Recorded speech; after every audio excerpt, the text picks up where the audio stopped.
लाडक्या बहिणींनो, तुमचे पैसे बंद होणार। जर तुम्हाला या योजनेचा लाभ अखंडपणे चालू ठेवायचा असेल तर 31 डिसेंबरच्या आधी हे काम कराच, नाहीतर मोठं नुकसान होऊ शकतं। नमस्कार, मी अब्बास सय्यद आणि आपण पाहत आहोत टाइम्स नाव मराठी।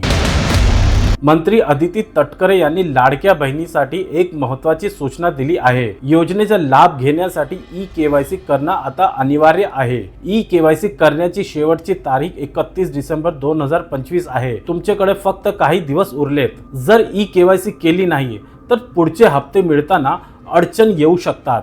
त्यामुळे आजच जवळच्या केंद्रावर जाऊन किंवा मोबाईलवरून ही प्रोसेस पूर्ण करा। आता सर्वात महत्त्वाचा प्रश्न, नोव्हेंबर आणि डिसेंबरचे पैसे कधी येणार? तर सध्या आचारसंहिता लागू असल्याने पैसे जमा होणार नाहीत। येत्या 15 जानेवारीला मतदान आहे आणि 16 ला निकाल। त्यामुळे 17 जानेवारी 2026 नंतर तुमच्या अडकलेले पैसे थेट खात्यात जमा होतील। आणि हो, 52 लाख महिला अपात्र झाल्याचा बातम्यामध्ये तथ्य नाही, असं खुद्द मंत्र्यांनी स्पष्ट केलंय। यामुळे घाबरू नका। तर लाडकी बहिणींनो, 31 तारखेची वाट पाहू नका, आजच ई-केवायसी करा। ही माहिती तुमच्या मित्रमैत्रिणींना शेअर करा आणि अशाच महत्त्वाच्या अपडेट्स पाहण्यासाठी टाइम्स नाव मराठीला लाईक करा, शेअर करा, सबस्क्राईब करा। धन्यवाद।